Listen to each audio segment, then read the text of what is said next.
Hello, and welcome to Sports Update.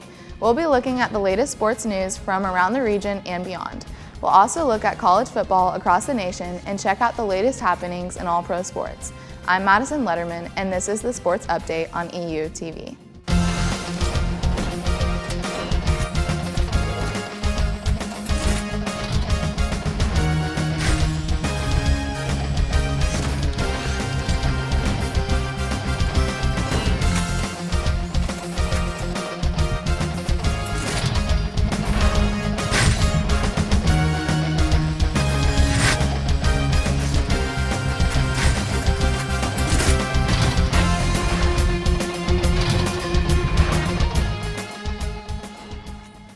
Thanks for joining us on Sports Update.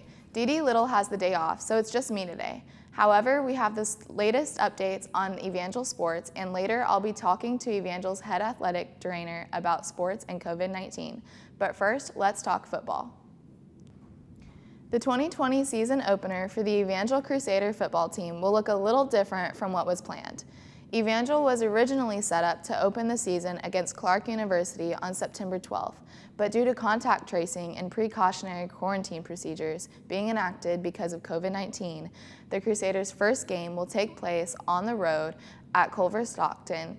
Helping out with the change of plans are some new but familiar faces on the coaching staff that include Chase Gehring, who is coaching the running backs, Jermaine Walker, who is coaching the cornerbacks, and Ethan Smith, who will be stepping into a full-time role with the linebackers. The new season opener is set for at noon kickoff from Canton, Missouri.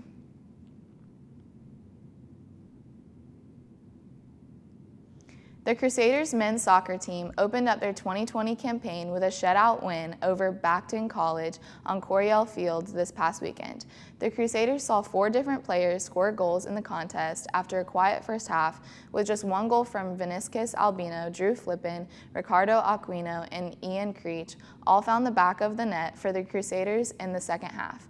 Jacob Holman also recorded 5 saves on 8 shots while splitting time with Anthony Morales. The Crusaders will head down to Conway, Arkansas for their next match up against Central Baptist this Friday, September 11th. Game time is scheduled for 6 p.m.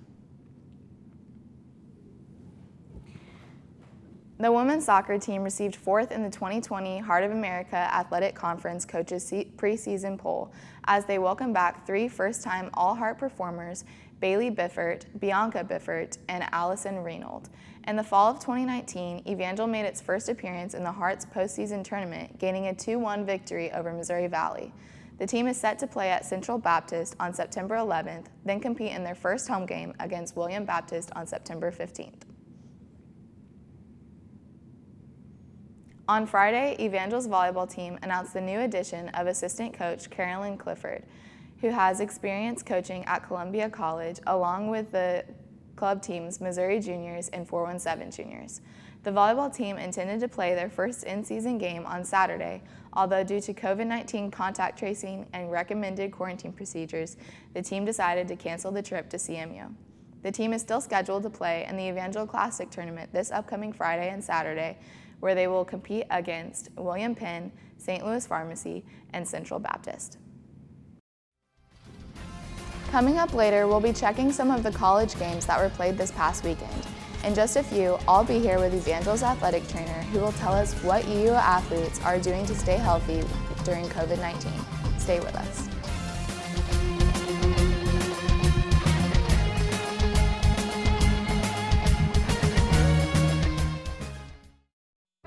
Here's your check.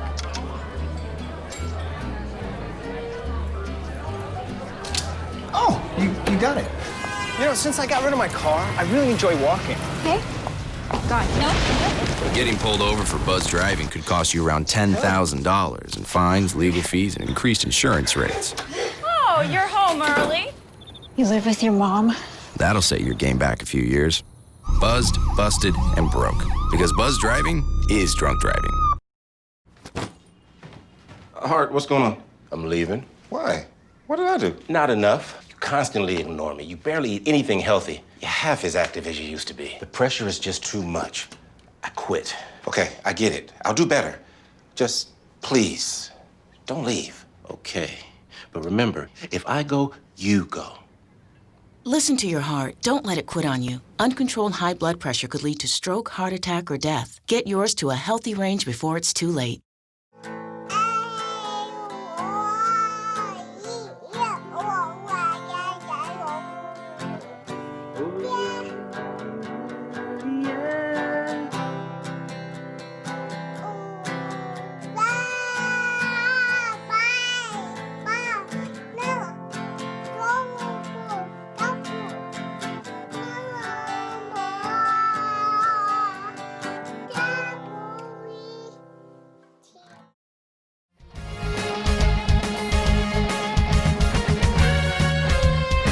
Welcome back to Sports Update. As everyone on the planet knows, COVID-19 has been a huge hurdle in terms of getting players back on the field.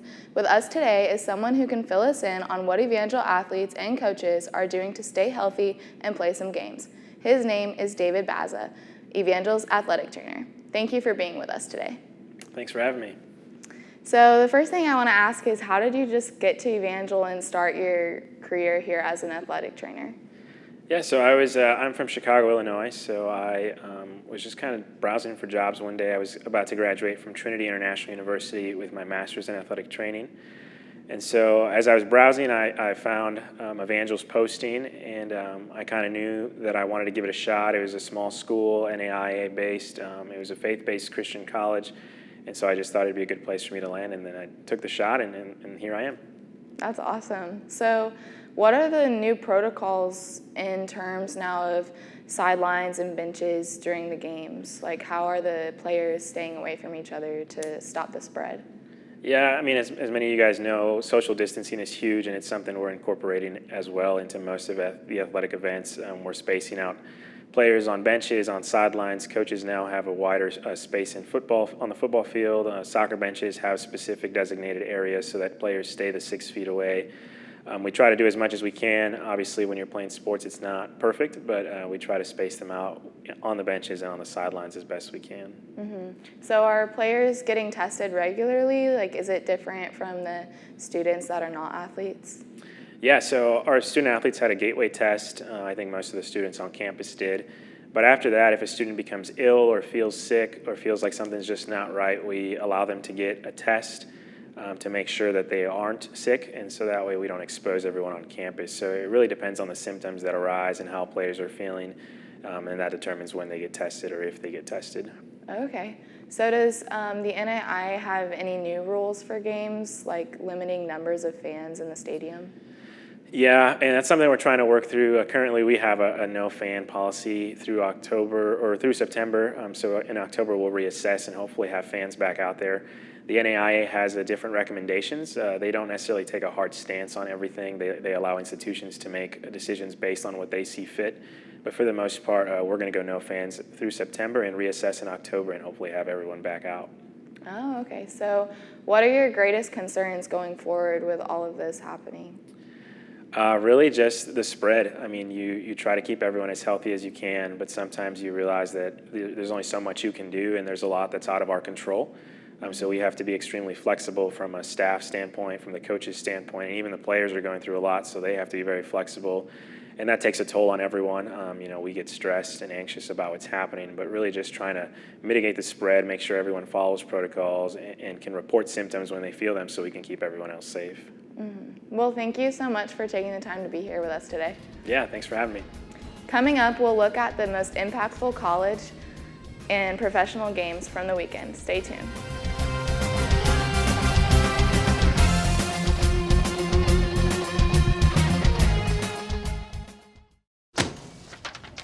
Hey, Hard, what's this? That's my resignation letter. You're resigning. Why? Because you're constantly ignoring me. You're half as active as you used to be, and you get stuff like this. You've been putting me under a lot of pressure lately. That's why I'm ready to quit. I forgot. I'll do better. Please, don't quit on me. Okay, but remember, it's not what you say, it's what you do. Listen to your heart. Don't let it quit on you. Let's go for a walk. Uncontrolled high blood pressure could lead to a stroke, heart attack, or death. Get yours to a healthy range before it's too late. Hey, you. Yeah, you. getting that college education. What are you gonna do? Graduate and take some office job? Be like everybody else? Or will you dare do something different? Like be a teacher. You could be my teacher. You got the skills. The smarts? Yes, you. You could be the teacher I never forget. That'd be cool. Does that corporate job even have recess? What are you gonna make of yourself? What are you gonna make of me?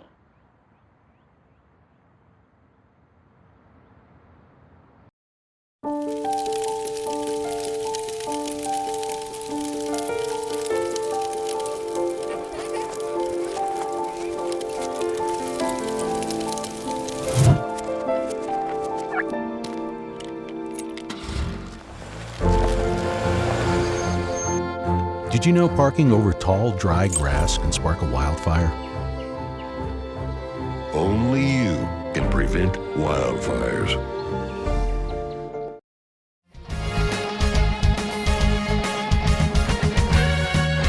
Over the weekend, Memphis hosted Arkansas State for their first regular season game.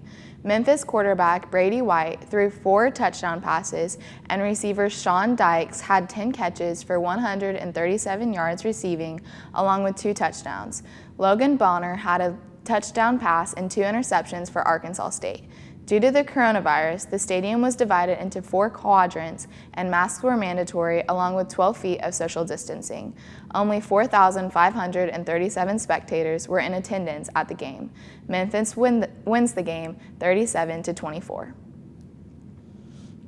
On Thursday, UAB set a Conference USA record with its 19th straight home win after beating Central Arkansas 45-35.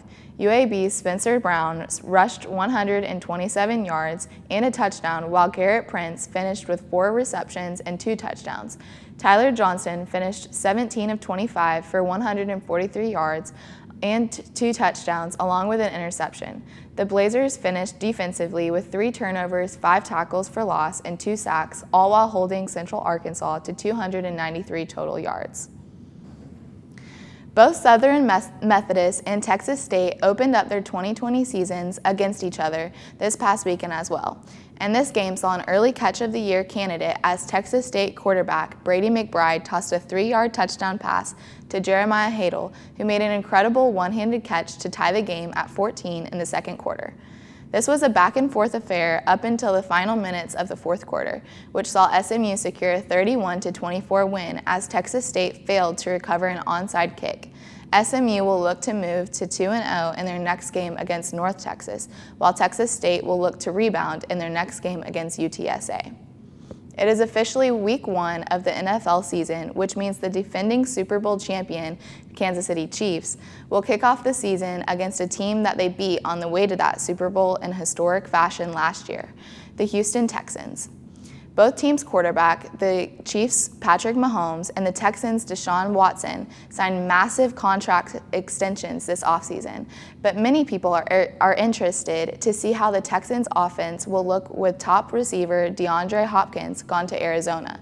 The Chiefs' roster remains largely unchanged from last season, and many favoring the Chiefs are to win this game by at least 2 scores. Kickoff for the NFL season is set for 7:20 p.m. this Thursday night on NBC. The NBA playoffs from the bubble in Orlando have continued to be entertaining as the conference semifinals get rolling. The Lakers were able to even up their series against the Rockets behind great performances from LeBron James and Anthony Davis, while the Milwaukee Bucks were able to stave off elimination from the playoffs against the Miami Heat thanks to a 36-point outburst from Chris Middleton after MVP candidate Giannis left the game with an ankle injury. The Celtics-Raptors series and the Clippers-Nuggets series were also both tied prior to action concluding late Monday night as well. The National Hockey League is continuing its 24-team championship tournament with 12 teams fighting for the Stanley Cup. With some of the games out of the way, the conference finals are right around the corner. The Lightning and the Islanders face off in the East, while the Golden Knights take on the Stars in the West. The closing games in the conference finals, along with the Stanley Cup finals, will take place in Edmonton. Fans will have to catch it on TV as none will be allowed in the arena. Let's go ahead and check out what's coming up for the Crusader Sports this week. Our volleyball team will have its first 2 home games this weekend at 7 p.m. and 4 p.m. on Friday and Saturday.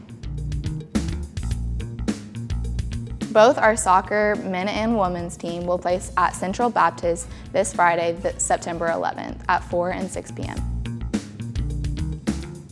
Our football team will have their first away game against Culver Stockton College on September 19th.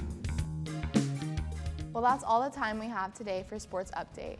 I'm Madison Letterman. Be sure to join us next week as we bring you the latest in sports news. This has been Sports Update on EU TV.